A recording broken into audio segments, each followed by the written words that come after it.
एक पंडित जी भोजन करने बैठे तो सामने थाली पंडितानी ने दाल चावल साग रोटी रखी होगी, अचार वगैरह।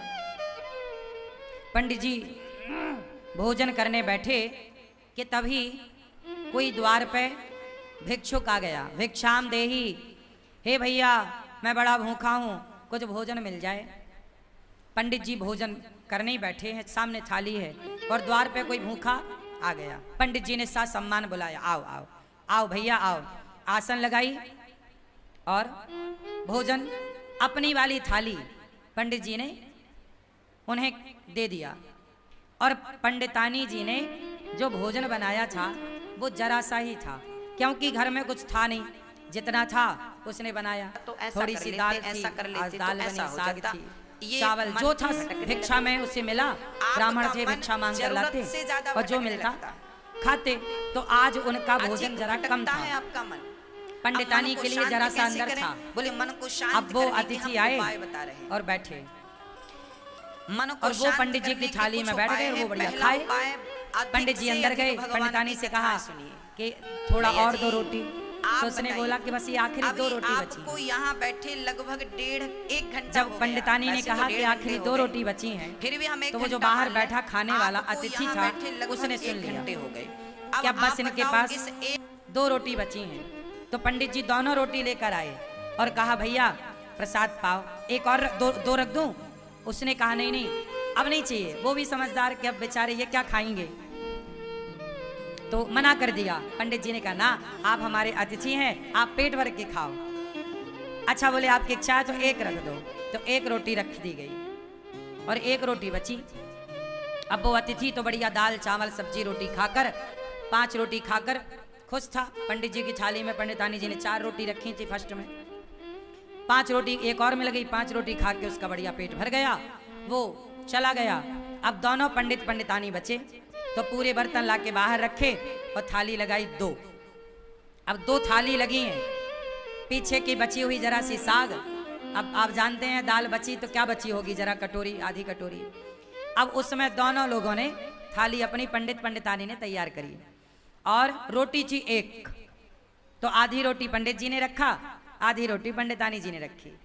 और चावल जरा सा रहा होगा तो थोड़ा सा चावल आधा आधा उन्होंने रखा और उन्होंने प्रसाद पाया। अब ये सोचो कि आधी रोटी में क्या पेट भरता है। दिन भर से आदमी कुछ नहीं खाया, शाम को भी कुछ नहीं मिलना, एक ही बार खाना है और नाश्ता भी कुछ नहीं हुआ। आधी रोटी मिली तो आधी रोटी खाई पंडित जी ने, जरा सा चावल पंडितानी जी ने खाए। अब पंडित जी ने जैसे ही भोजन किया आधी रोटी का और जरा से चावल का और खा के ना उन्होंने हाथ धुले। तो उनके हाथ का जो धुलने का पानी था वो पहले के लोग ना आंगन में बाहर जाके हाथ धुलते थे, थाली में हाथ धुलने की परंपरा नहीं थी। आज भी हम लोग थाली में हाथ नहीं धुलते। आप लोग खाते हो थाली में ही हाथ निचोड़ देते हो, ये गलत परंपरा है। हाथ कभी थाली में नहीं धुलना चाहिए। थाली को खा लो, मतलब दाल चावल सब्जी रोटी एक एक दाना खा लो और थाली को धुलो, थाली पे हाथ मत धुलो। पंडित जी बाहर हाथ धुलने गए तो जहां उन्होंने हाथ धुला वहां एक छोटा पेड़ था। वहां पेड़ के पास ना एक नेवला था। क्या था? नेवला।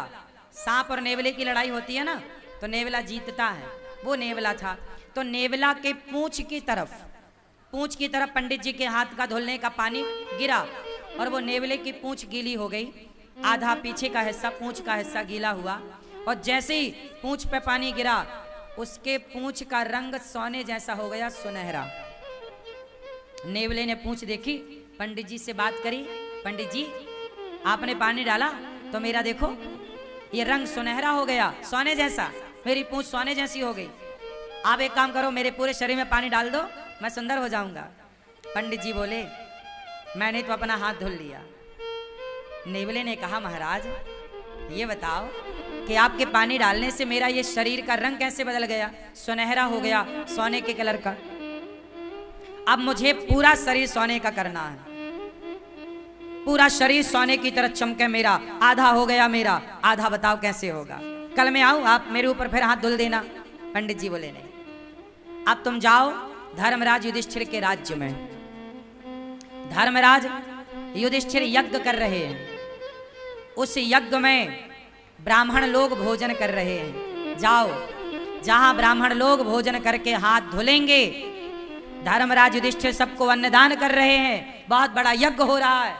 जाओ, यदि तुम्हारा किसी ब्राह्मण के हाथ धुलने के जल से यदि तुम्हारा शरीर सोने का हो जाए तो समझ लेना कि धर्मराज का यज्ञ पूरा हो गया।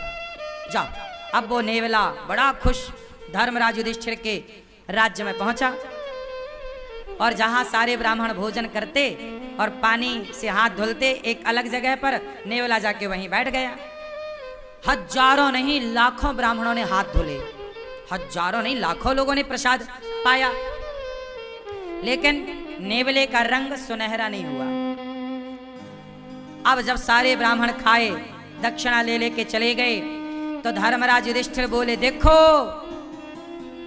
अर्जुन बोले कि देखो, अब राजाओं की एक सभा लगी। उस राजाओं की सभा में अर्जुन ने बोला, भीम भैया ने बोला, देखो, आज तक के इतिहास में इतना बड़ा अन्नदान जितना बड़ा धर्मराज युधिष्ठिर ने किया, जितना बड़ा यज्ञ युधिष्ठिर ने किया, आज तक किसी ने नहीं किया। इतना बड़ा यज्ञ किसी ने नहीं किया, इतना बड़ा अन्नदान किसी ने नहीं किया, इतना सारा सोना चांदी हीरा मोती दान दिया युधिष्ठिर जी ने। तब नेवला बोल पड़ा, नेवला, ए भीम चुप रह। नेवला बोला, भीम भैया चुप रहो, कोई यज्ञ व्यज्ञ नहीं हुआ यहां। यज्ञ तो एक ब्राह्मण के घर में हुआ था। कौन हो तुम? नेवले को बुलाया। भीम भैया ने पूछा, तुम कौन हो? नेवले ने कहा, भैया मैं तो नेवला हूं। तो तुम्हारा ये शरीर सुनहरे का कैसे है? सोने का रंग सुनहरा कैसा? नेवला ऐसा तो नहीं होता, तुम्हारे ये बाल सोने जैसे चमक रहे हैं कैसे? उसने कहा, महाराज यहां पास में एक गांव है, उस गांव में एक पंडित पंडितानी रहते हैं। पंडित जी ने हाथ धोया तो उनके हाथ धोने का जो पानी गिरा वो मेरे शरीर पे गिरा, तो मेरा शरीर सोने का हो गया आधा। और उन्होंने कहा कि युधिष्ठिर के यज्ञ में जाओ, यदि तुम्हारा पूरा शरीर सोने का हो जाए तो समझ लेना कि उनका यज्ञ पूरा हो गया। पर सुनो, तुम्हारा कोई यज्ञ पूरा नहीं हुआ, मैंने तो कब से बैठा गीला होता रहा, मेरा शरीर सोने का नहीं हुआ। और तुम कह रहे हो कि धर्मराज ने इतना बड़ा यज्ञ किया, इतना दान किया। वो पंडित जी ने जो हाथ धोले तो मेरा शरीर बदल गया, और तुम्हारे यहां तो इतने ब्राह्मण खाए, कुछ नहीं हुआ। भगवान श्री कृष्ण भी उस सभा में बैठे थे। भगवान कृष्ण मुस्कुरा रहे हैं मंद मंद। अर्जुन गए, हे श्याम सुंदर, ये आप ही जानो ये नेवला कौन, ये क्या कह रहा है, आप बताओ कि यज्ञ पूरा हुआ कि नहीं। अब सब में ये कौतूहल हो गया ना कि भाई धर्मराज ने इतना पैसा खर्च किया पर इनका तो यज्ञ पूरा हुआ ही नहीं। नेवला कह रहा है कि जब तक पूरा शरीर सोने का नहीं होगा यज्ञ पूरा नहीं माना जाएगा। अब श्री कृष्ण से जब कहा गया तब भगवान श्री कृष्ण ने कहा कि सुनो, अभी आपका यज्ञ पूरा नहीं हुआ, इसलिए इसका शरीर सोने का नहीं हुआ। हो जाएगा पूरा तो इसका शरीर निश्चित सोने का होगा। अर्जुन ने कहा कि हे प्रभु, मेरे भाई ने युधिष्ठिर जी ने जितना बड़ा यज्ञ किया, आज तक इतना बड़ा यज्ञ किसी ने नहीं किया। जब किसी ने नहीं किया तो इसका आधा शरीर सोने का कैसे हुआ?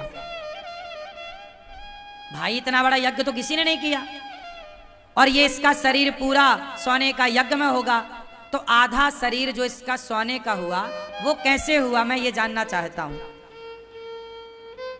तब भगवान कृष्ण बोले, नेवला तू ही बता।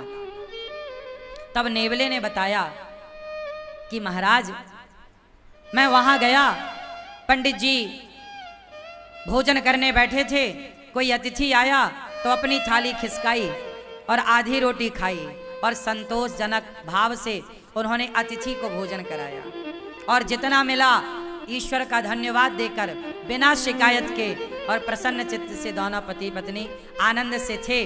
उन ब्राह्मण का, संतोषी ब्राह्मण, भक्त ब्राह्मण, वो भक्त था, संतोषी था। उस संतोषी और उस भक्त का हाथ का जब धौमन मेरे शरीर पर पड़ा तो मेरा शरीर आधा सोने का हो गया। अर्जुन बोले, प्रभु ये क्या है? भगवान बोले, अर्जुन तुम्हारे भाई ने करोड़ों रुपए खर्च करके जो यज्ञ किया, करोड़ों रुपए खर्च करके उस यज्ञ से तुम्हारे भाई को जितना पुण्य नहीं मिला, उससे ज्यादा पुण्य उस ब्राह्मण को एक भूखे को भोजन कराने से मिल गया। क्यों? क्योंकि तुम्हारे पास तो करोड़ों हैं, तो तुम करोड़ों खर्च कर रहे हो, पर ब्राह्मण के पास तो एक थाली भोजन ही था, 4-6 रोटियां ही थीं, लेकिन उसने अपना संपूर्ण दान कर दिया, सर्वस्व दान कर दिया। उसकी तो सर्वस्व के नाम पर इतनी ही संपत्ति थी ना, थाली में भोजन। अर्जुन बोले, अब ये बताओ इसका शरीर कैसे सोने का होगा? बोले, आपके राज्य में कोई भूखा है, जाओ पहले खोज करो। खोज किया तो पता लगा कि जंगल में एक महात्मा भूखे बैठे हैं। धर्मराज का यज्ञ सब ब्राह्मण भोजन कर लिए, पर एक ने नहीं किया, तो अभी यज्ञ पूरा नहीं हुआ। उस महात्मा को बुलाया गया, निवेदन किया गया, और जब वो आए और उन्हें भोजन कराया गया, और जब उन्होंने हाथ धुले तो उनके हाथ का धौमन इसके शरीर पे जाकर पड़ा, तो इसका पूरा शरीर सोने का हो गया, एक सा हो गया, पीछे से आगे तक सुनहरा हो गया पूरा। इसके बाल बिल्कुल सोने की तरह चमकने लग गए। घंटा बंधा था, टन टन टन टन करके बजने लग गया। युधिष्ठिर, आपका यज्ञ संपन्न हुआ। यज्ञ कब पूरा हुआ? जब भोजन कराया। कोई भी यज्ञ कर लो साहब, जब तक अन्नदान नहीं करोगे वो यज्ञ पूरा नहीं होगा। इसलिए सबसे बड़ा यज्ञ अन्नदान ही है। आप और किसी यज्ञ में उलझो मत, आप सीधा किसी भूखे को भोजन करा दो, वही सबसे बड़ा यज्ञ है। इसलिए गौरी गोपाल आश्रम में रोज यज्ञ होता है। कौन सा यज्ञ? सेवा का यज्ञ। सवेरे 8 बजते ही संतों की टोली आ जाती है, कीर्तन करने लग जाती है। रोज गोविंद हरे गोपाल हरे, रोज कीर्तन होता है गौरी गोपाल में संतों के द्वारा, और उन्हें भरपेट आप लोग दान करते हो, उन्हें आप भोजन कराते हो अपनी ओर से। आप लोग जो एक दिन का गौरी गोपाल अन्न क्षेत्र बांटते हो संतों को, तो जितने संत भोजन करते हैं आपके द्वारा, एक एक संत एक एक यज्ञ का फल आपको दे करके जाते हैं। इसलिए गौरी गोपाल आश्रम में जो संत भोजन करते हैं वो किसी यज्ञ से कम नहीं है। तो आप भी अपनी बेटी के नाम से, बेटे के नाम से अन्नदान जरूर करिए। और आप भी गौरी गोपाल आश्रम की ये संतों की सेवा के लिए जो अन्न क्षेत्र अखंड निःशुल्क, संतों को रोज अन्नदान होता है गौरी गोपाल में, आप भी अन्नदान करिए और आप भी इस अन्नदान की सेवा से जुड़िए। कोई भी कार्य, इसलिए कहता हूं मरने के पहले गौदान, भागवत और अन्नदान, मरने के पहले ये 3 काम कर लेना, फिर बिंदास आराम से मरना, केवल मरने को रह जाए आखिरी में। मरने के टाइम आदमी कुछ कर नहीं पाता, जीते जी कर लो अच्छे काम, मरने के टाइम कोई ध्यान नहीं रहता। सही है? उस जीवात्मा के नाम से, किसी व्यक्ति के नाम से कोई पुण्य का कार्य हो, आप अपनी माता के नाम से, पिता के नाम से, बच्चों की लंबी आयु के लिए आप अन्नदान करो। गौरी गोपाल आश्रम में अखंड रसोई चलती है, कोई भी आओ सबको पेट भर भोजन। यहाँ रोज हजारों लोग भोजन करते हैं। एक एक व्यक्ति के तृप्त होने से एक एक यज्ञ का फल प्राप्त होता है।